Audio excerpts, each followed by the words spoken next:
Archive of the Moving Image, a nonprofit based in Austin, Texas. Over the last 12 years, our organization has partnered with the Office of the Governor's Texas Film Commission to bring old films and videotapes back to life. Our Texas Film Roundup program provides Texans with free digitization services for their films and videotapes, but more importantly, preserves and shares their uniquely Texas stories via our website, texasarchive.org. There you can watch more than 5,000 videos contributed by individuals and institutions from across the state. Archive Dive highlights the people behind the collections on view at texasarchive.org. With support from the Society of Southwest Archivists, we will be chatting with contributors about their materials and discovering more information about those moving images and the Texans that made them. Tonight, however, in celebration of our new online exhibit, Parks Under the Lone Star, we will be watching footage starring Big Bend National Park with special guest Tom Vandenberg. Tom is the Chief of Interpretation and Visitor Services at Big Bend National Park. In addition to serving on the park's management team, he oversees the park's visitor centers, ranger naturalist programs, education and outreach, exhibits, web and social media, and public information. Tom has been with the National Park Service for 28 years, spending most of his career at Big Bend and Wrangell St. Elias at Glacier Bay in Alaska. We are talking to Tom live via Zoom. Good evening, Tom. Hello, everybody. Thank you so much for joining us. You bet. Wonderful. So, what is your history with Big Bend National Park? Oh, I came to Big Bend for the first time as a tourist many, many years ago with my wife, actually before we were even married. Fell in love with the place and never really dreamed that we'd eventually be working here, but eventually we did. We landed a job here in the late 90s and raised two girls here in Big Bend National Park, and just fell in love with this landscape. I've actually worked in Big Bend twice in my career. My second stint now. You came back. Do you have a favorite spot in the park? No, I don't. It's all 800,000 acres. Favorite spot. Good. I have all kinds of favorite memories and things, but not really one particular spot that I could say is my favorite. Yeah, everyone's got a special memory. But we can begin the show. So this 1966 promotional film provides a colorful introduction to the many natural wonders found at Big Bend National Park. Let's roll the clip. And this footage has narration, but we had to remove it over concerns of music copyright. So we can just start talking over it, and Tom, you and I can provide our own narration here. Yeah, so some of the highlights of the park, Santa Elena Canyon right there. Looks just like that today. This is Boquillas Canyon, looks just like that today. River's a little higher right there. Yeah. This would be Trail and Boot Canyon up in the Chisos Mountains. And this is the south side of Emery Peak with the quaking aspen. Yeah, those aspen trees. Some blooming yuccas. Bloom any time of the year. There's quite a few right now. This is that's a nice shot of a madrone, one of the special trees that people enjoy in the Chisos woodlands. This is a great little shot with a horse, the cowboy riding the trails in the Chisos. Is that something you can still do in the park? You can still ride horses in the park? People bring their own horses. Oh, really? And we don't have the horse concession in the park anymore, but it's still pretty popular for people to come here with their own stock. The sunset on the cliffs down there at Boquillas, the Sierra del Carmen, that's just kind of a classic Big Bend view. It's a timeless landscape, and looks just like that now. Wow. In about an hour and a half, it'll look just like that. And then the window, throughout the window from the Chisos Basin, sunset at the window is kind of everybody's favorite. Wow. And what made Big Bend such an ideal location for a national park? Well, it was a state park first. Right. No one really knew anything about Big Bend for a long time. It was so remote and so isolated. Even today, a lot of people in Texas don't know much about it, but the state of Texas established Texas Canyon State Park in 1933, and soon after began lobbying for national park status. It was a great feather in the cap to have a national park. It would also help with funding of the park as well. Right. And there was a lot of advertising that went on back in those days. Eamon Carter and the folks that ran the hot springs. There was a lot of lobbying and connections back into East Texas, and word spread about this amazing place. And the National Park Service was actually looking for some new places for new parks in the 1930s, and they sent a team down to Big Bend, not knowing anything about this place, and they spent about a week here and just were blown away by this country, and determined that, yeah, this is completely viable as a national park, and it should be one. And, right. But then there were even some unique challenges, though, with establishing a national park in Texas. so, One, because, Texas had all of its public lands. Legislation was passed to create the national park in 1935, but there was no money. Right. So it was up to the state of Texas to raise funds to obtain the land, and then it could at that point become a national park. And that's what happened, but it took about 7 years for money to be raised. Finally, cost about $1.5 million to purchase the land from the homesteaders, the ranchers, the miners, the people that were already here. And that was essentially, that was in 1944, actually June 6, 1944. Right. He passed the desk on Roosevelt's desk. So we owe a lot to these forward-thinking people that established this place long ago in kind of an uncertain time. Yeah, for real. Right there in the midst of World War II. Exactly. And that first year we had like 1,400 visitors. Wow. And now we're getting close to 500,000. It's come up. And then our next segment actually sort of takes us back to the 1930s, because it's looking at parts of Big Bend in 1939. Awesome. So it's after the Civilian Conservation Corps had done a lot of their work in trying to make the state park a thing, but before the national designation happened. So let's roll that clip.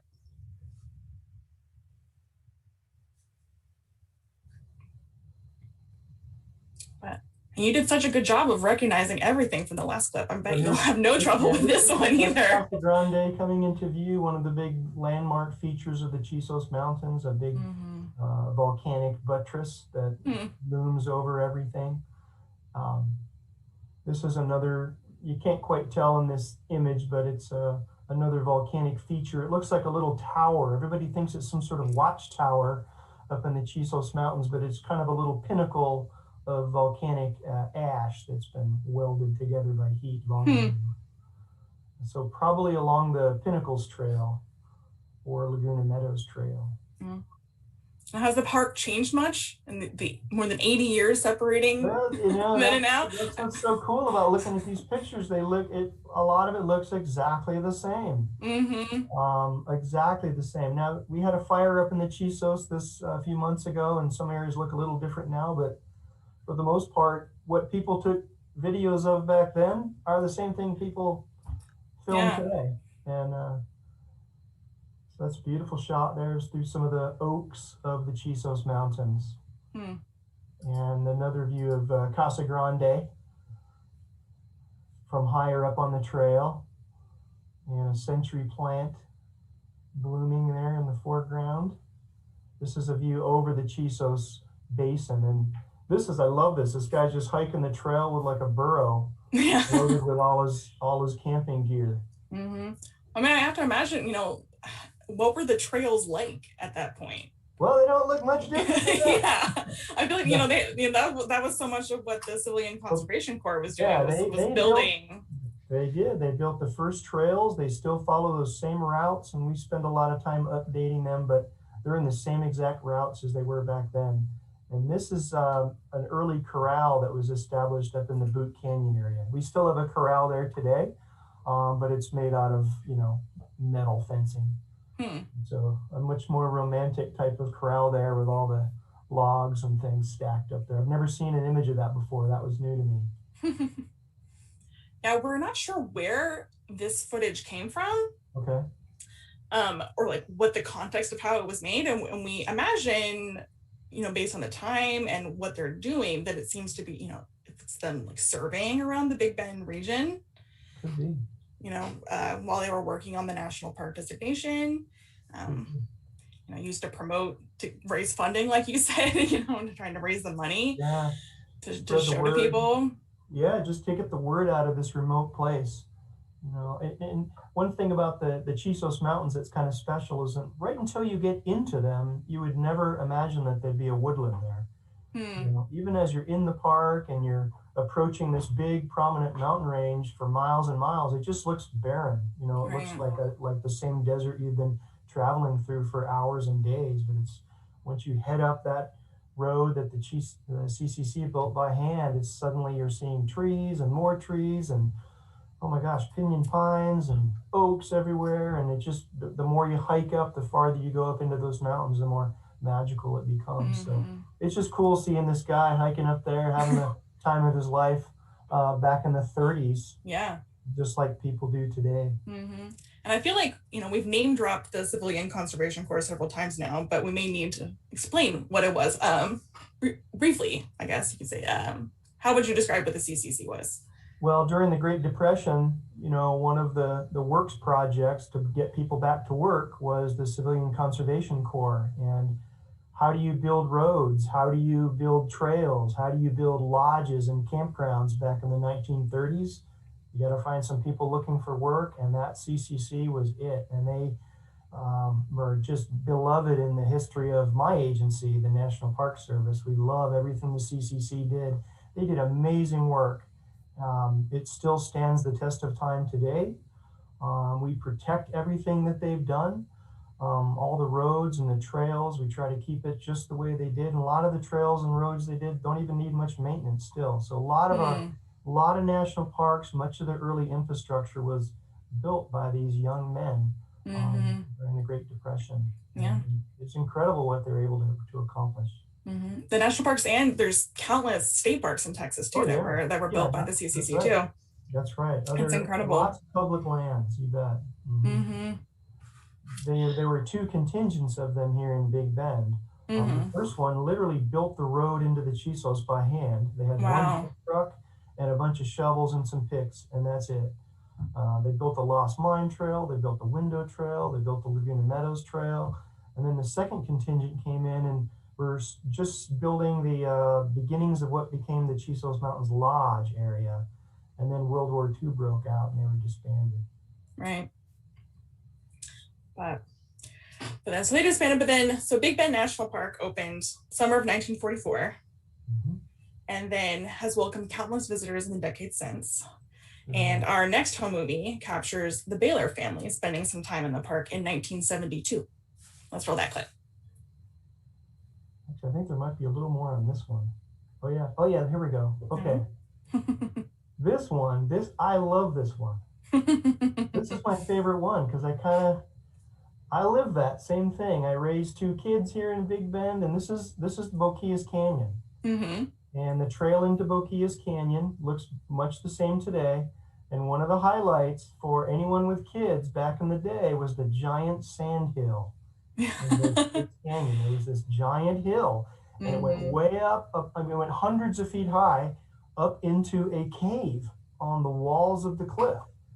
And that was the greatest thing to do with kids. Here they are climbing up that giant sand hill, and there you're going to see there's the big cave. Look how cool that is. That's amazing.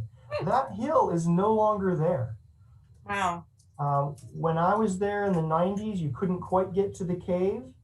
And then since then, now you'll see it written about in some old trail books and things like that, but it really doesn't exist. That sand that once piled up there has been blown to a different location. But it was just really cool to see this young family with kids doing the same thing I Doing the did exact most of same the thing. time. Yeah, Yeah. So Boquillas Canyon is still then a very popular spot then and now. it really What is. are what are what are some other spots? Boquillas Canyon, Santa Elena Canyon, the Chisos Mountains, the Lost Mine Trail, Ross Maxwell Scenic Drive, Sotol Vista. These are all just incredible landmarks here in the park, kind of iconic locations. Mm-hmm. Those kids running down the hill, just like I've done many times. So sweet. It looks like she's Oh. carrying a beer or something. I don't know. I don't want to spill her drink or something. Is that allowed in the park? Sure. Yeah. I know. Is the park sort of become a hot Instagram spot these days? Oh yeah, yeah. We're Yeah. getting a whole new clientele now. We were Hmm. talking before the program. The pandemic has resulted in just incredible increase in visitation, and we're seeing a lot of first-time visitors, which we don't typically. Over the years, we don't see a whole lot of at Big Bend. Most of our visitors have been here many times. I mean, like a Hmm. dozen times before, and most of them are from Texas, and they just love this place and they're very proud of it. You know, it's sometimes called Texas's gift to the nation, Hmm. the way that Texas donated Big Bend as a national park. And so we're getting a lot of first timers, a lot of people that have never been camping before, never even been to a national park before, never been hiking before, which is exciting, but also a little challenging for this Yeah. year. We've had a few more responses, I'll say, that we've had to go and deal with, and Mm. emergency situations or people are finding themselves in that they didn't quite Have prepare to for them. have to rescue some more people. I Yeah. think you said that Big Bend welcomes about 500,000 people now every year. Yeah, this last year, well, last year we were closed for a couple of months, Hmm. but we have been about 430, 440,000 a year. And this year it looks like we're on track to be about a 500,000. So Wow. I will say the last 11 months have been all-time records. Every month Wow. is the busiest that the park has ever seen in its Wow. history. So Wow. we're hopping out in Yeah. Big Bend. And how does that visitorship compare to the other national parks in both in Texas and the rest of the country? Do you know? I don't know the stats as far as where we lie compared to other national parks. We used to be able to say Big Bend is the least visited of all national parks, and we don't say that anymore. It did get discovered a few years ago, and Hmm. so obviously the park has a big clientele of supporters and lovers. We get about twice as many visitors as Guadalupe Mountains Hmm. National Park, and similar numbers to say like Carlsbad Caverns National Park, which is those are the two big ones near us. But Hmm. some of our national parks, their visitation is well into the multiple millions. And Hmm. you probably heard that summer 2021 is like the summer of the national parks. Yeah, I believe everyone's ready to get out of their That's house right, they're and all into a coming. national park. We don't care, we're coming. We actually had a question from someone watching about what do you think are the best times of year to visit Big Bend National Park? One of my favorite times is November. Mm. November and early December. It's cooled off, still beautiful hiking weather. It hasn't really hit the big rush that we see between like the holidays and spring break. Hmm. That's kind of my favorite time. We get some nice fall color in the Chisos Mountains, and that's kind of a cherished time. Hmm. And I feel Personally, like, I like it in mm, the summer as well, but yeah, it's a little hot for most visitors. but I feel like even then, it's not as hot for most Texans. Yeah, yeah. But People who yeah, come from East Texas, it feels good. especially in the evenings. Yeah, Those desert evenings are marvelous. for sure. Yeah. But so we've seen one home movie here, and the Texas Archive and the Moving Image Collection has so many more home movies of family trips to Big Bend. But our next segment documents something a little different, which is an official visit from First Lady Bird Johnson and Interior Secretary Stuart Udall in April 1966. Let's roll the clip. This was quite the event. Here they are. This is at the Marfa Army Airfield Oh in yeah. Central County Airport. So they flew into Marfa, Mm-hmm. and then it was Lady Bird and Udall, and then like a contingent of like 70 people. So it was a huge Wow. entourage of press and White House staffers. And they did a lot of cool things here in Big Bend, but the highlight was their float trip down Mariscal Canyon, Hmm. which is, it's 11-mile float trip down the deepest and narrowest of the river canyons in Big Bend National Park. And I'm actually really surprised that they floated that canyon because it's really remote and it's hard to get to even today. Yeah. But Hmm. they floated down this canyon with, I guess there were like 25 rubber rafts, and the river was low, it was slow, and one of the reporters said it was like, rush hour at Times Square with just rubber boats bumping into each other all the way down through there. Um, Yeah, I feel like I had a few laughs thinking about like the entire like White House press corps flying down to Marfa and now, rafting down the Rio Grande. Must you have been couldn't quite imagine quite a that change for nowadays. them. Yeah, this was a major adventure for a lot of these people. Mm-hmm. And they stopped along the way and had a picnic and explored. And um, I think it took about 6 hours to float through the Wow. canyon, and probably a couple hours each way driving as well, just to Mm-hmm. get to the put-ins and takeouts. But I think Lady Bird really fell in love with Big Bend. She talked about it in later years about this incredible part of the country, and where, looking out over the mountains, it seemed like you're on the edge of the world. And she was actually here to promote the Park Service's 50th anniversary, Mm-hmm. as well as her See America First campaign. Mm-hmm. And I also know they also attended the dedication of Fort Davis National Historic That's Site right. while they were there. Yeah, that's right.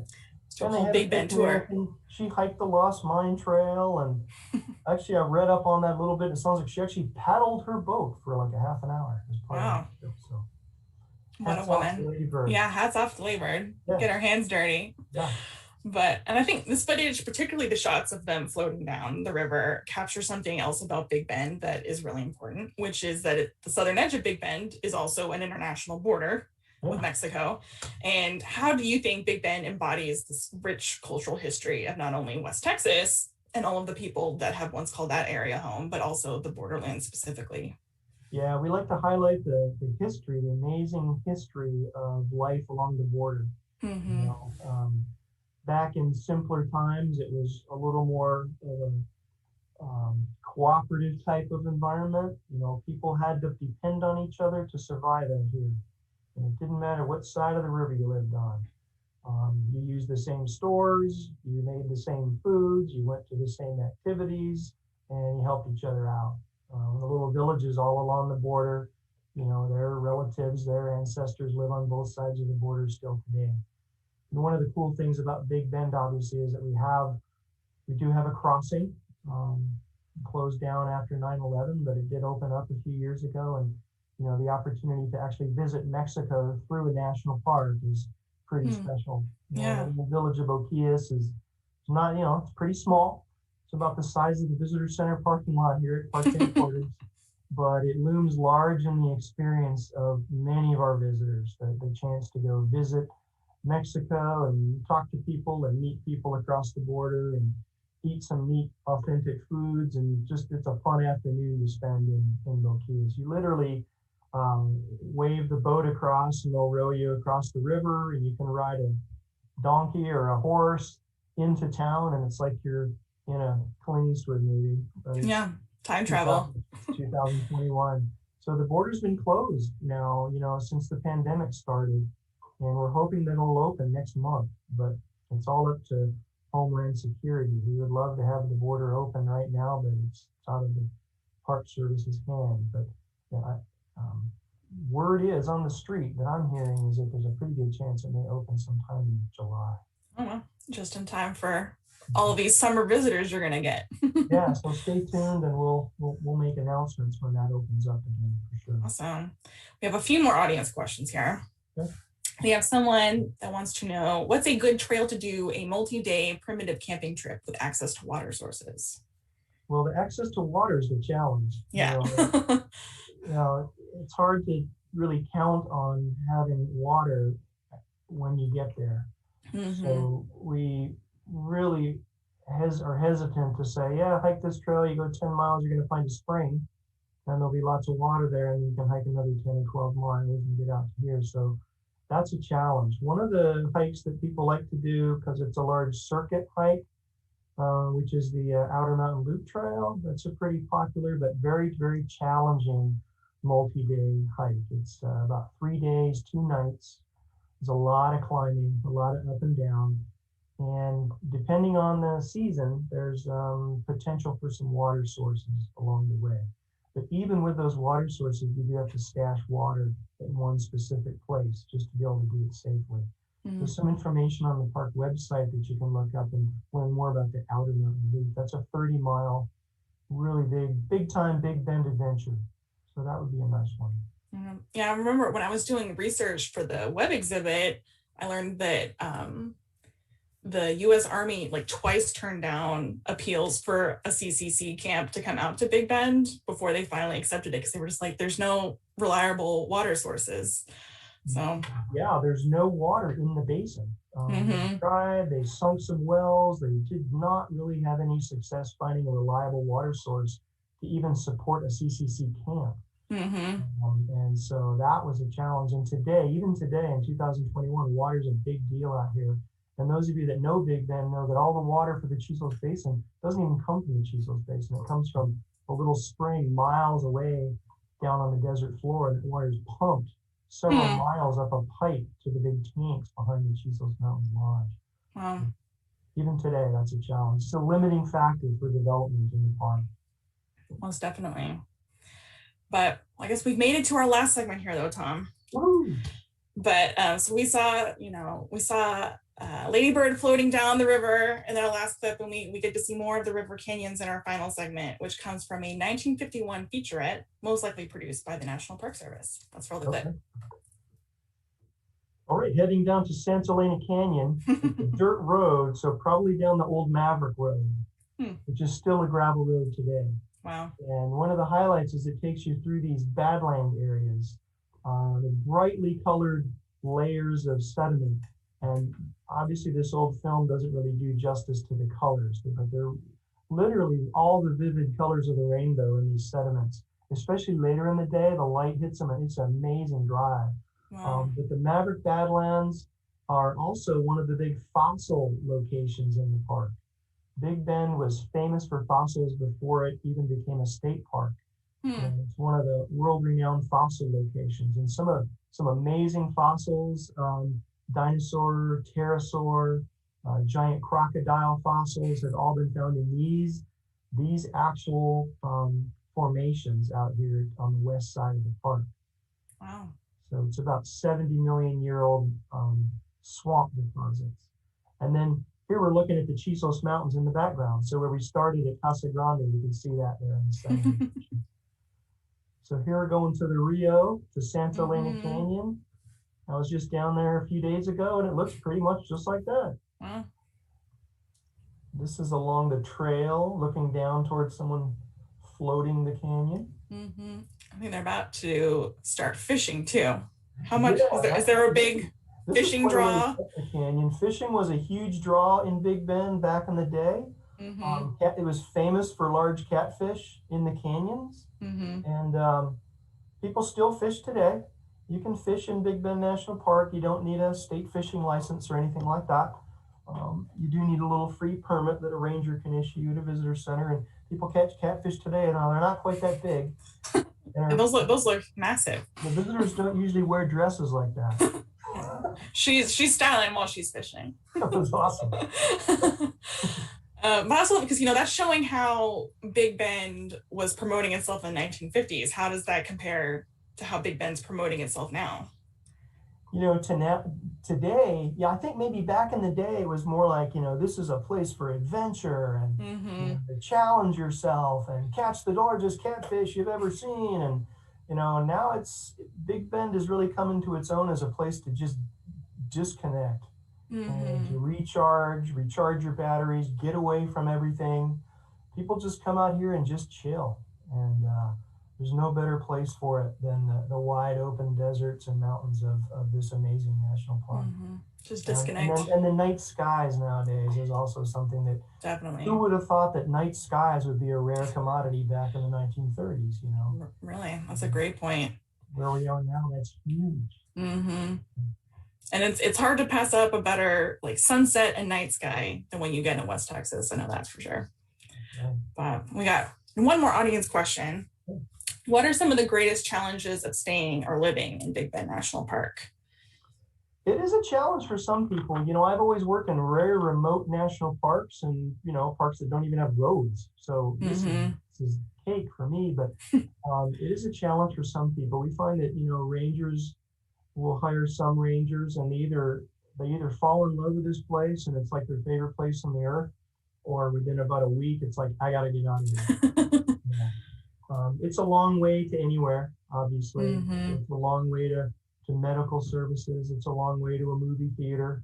that would be like El Paso or Midland or Odessa for the most part. And those are almost 5 hours each way. So, a trip to the grocery store, a major grocery store, could be an overnight type of experience. Yeah. And even with, what we saw with Lady Bird floating down the river, like how does that even work? About getting floats down to this such remote canyon? There's a number of really good outfitters that we have nowadays that are located here that can take all the hard work out of that for you and make it easy for you. But you can also just plan your own visits and come. It's a challenging place to have kids too. Yeah, I can imagine. People would never even imagine raising their kids in a place like this, but my wife and I, this was our dream to raise kids. National parks make great kids. The kids today work for the National Park Service in other places. So it was a wonderful place to have kids, and I think there could be no better place to be a kid than a place like Big Bend. We just got one more audience question that just came in. Are there any new campsites or campgrounds being considered in the park? Not necessarily new campsites or new campgrounds. Again, we're kind of limited with water. And we're not really looking at building much more as far as infrastructure like that. One thing that's really helped in that regard is that there's been a huge influx of development and opportunities out in the Terlingua, Studi Butte area. So there's a lot more places to camp right outside the park than actually in the park. We're seeing lots of people, doing that. There's so many Airbnbs now and private campgrounds that's kind of taken a lot of that pressure off. And I imagine it's also striking the balance between, making the park a place where 500,000 people can visit, but also protecting these natural wonders that have been around for millions of years. Yeah, and much of the park is recommended wilderness, which means that the Park Service, if a place is recommended wilderness, we manage it like it's full-blown protected federal wilderness areas. So there's only certain areas we'd really be able to build any kind of campground, and they really don't have water.